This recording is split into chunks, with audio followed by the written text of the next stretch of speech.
lens. The basic function of a camera lens is to gather light rays from a subject form and focus those rays into an image and project this image onto film inside the camera. Optical glass can bend or change the directions of light rays that pass through it. When a piece of glass is shaped with concave or convex surfaces, light rays may be directed up, down, or straight depending on the configuration of the lenses. So ang lens is mao ni ang gamiton para motinaw ang makuhang image sa isa ka butang or person, or kini ang gamiton para sa pagkuha sa image nga para dili silaw ang imong gikuha nga image or any kinds of things. A system of one or more pieces of glass bounded by spherical surfaces, the center of which is at a common axis termed the lens axis.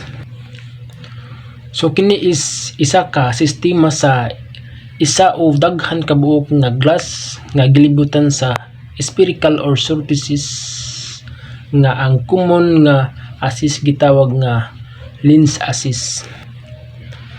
A mechanism or system which converges or diverges light passing through it to form on an image. So isa ka mechanism o sistema nga naghiusa o naglain-lain nga kahayag nga moagi ini aron mahimong isa ka image. Two main types according to shape. A. Convergent positive convex lens. It is always thicker at the center and thinner at the sides. Light passing through it are bended toward its other on the other side of lens meeting at a point. It produces a real image on the opposite side of the lens or where light is coming from. So ang convergent positive convex lens is kanunay mas baga sa tunga ug nipis sa kilid. So ang kahayag nga moagi niini is mubawog paingon sa usag-usa pikas nga bahin sa lens nga nagtagbo. B. Divergent negative concave lens. It is always thinner at the center and thicker at the sides. Light passing through it are bended away from each other as if coming from a point. It produces a virtual image on the same side of the lens or where light is coming from. So ang divergent negative concave lens pirmi kini nga mas nipis sa tunga ug mas bagas ang kilid. So ang kahayag nga moagi niini nga nahiwi sa matag isa sa point niini. Lens characteristics. Focal length is the distance measured from the optical center of the lens to the film plane when the two focal length lenses may be classified. So ang focal length mao ni ang kalayon nga gi-measure gikan sa optical center sa lens ngadto sa film plane kung ang lens gibutang o nakapokus sa infinity nga position. E. Wide angle lens, a lens with a focal length of approximately equal or more but not more than twice the diagonal of its negative material. So ang wide angle lens isa ka lens nga adunay focal length nga mas ubos sa diagonal. B. normal lens, a lens with a focal length of approximately equal or more but not more than twice the diagonal of its negative material. So, ang normal lens is isa ka lens nga adunay focal nga katas-on nga bana-bana nga mag-uban o labaw pa apan dili labaw sa double ang diagonal. C. Long or telephoto lens, a lens with a focal length of more than twice the diagonal of its negative material. So ang long or telephoto lens is isa ka lens nga maoy gamiton sa mga lagyo nga mga tumong nga mga butang nga imong gusto kuhaon pag picture. Relative aperture. The light gathering power of the lens is expressed in the F number system, also known as the relative aperture, by increasing or decreasing the F number numerically. It is possible to. So ang relative aperture is isa ka kusog nga kahayag nga lenso ingon pa sa F number system na ilhan usab nga relative aperture. A. Control the amount of light passing through the lens. So mao ni ang mo control sa kadaghanon nga light nga moagi sa lens. B. Control the depth of field. So kini siya ang mo control sa kalawomon. C. Control the degree of sharpness due to lens defects.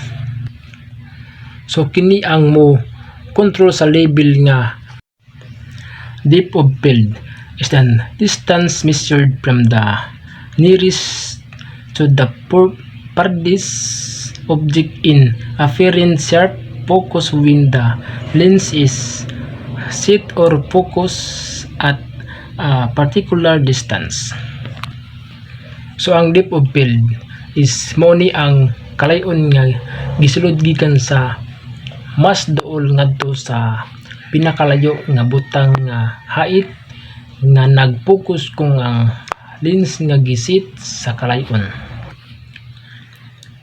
Hyper focal distance is the nearest distance at which a lens is focused with a given particular diaphragm opening, which will give the maximum depth of field.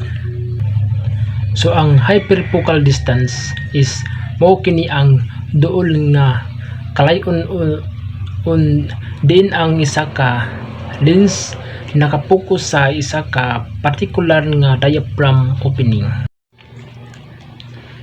Focusing is the setting of the proper distance in order to form a sharp image with a camera lens, except those fixed focus require focusing.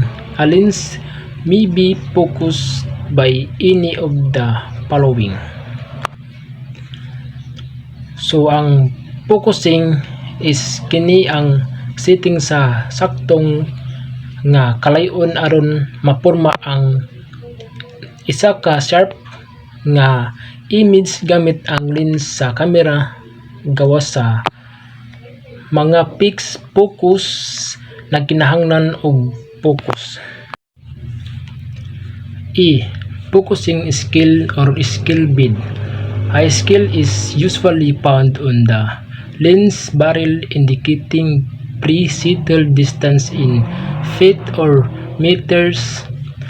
To focus the camera lens, the distance of the object to be photographed is measured, estimated, or calculated, and the pointer or marker on the lens barrel is adjusted to the corresponding number on the scale.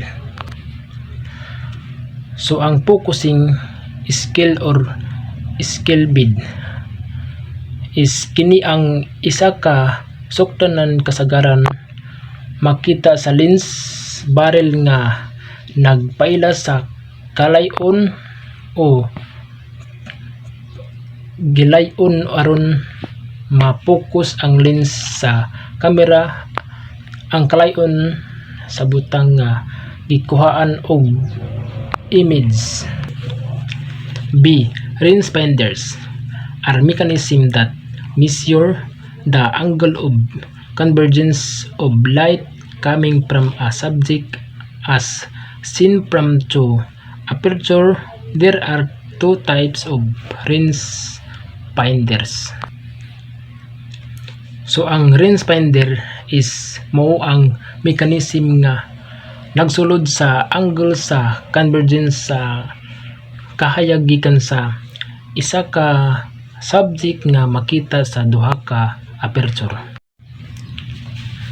Split image. Through the rangefinder, the image of a straight line in the object appears to be cut into halves and separated from it when the lens is not in focus.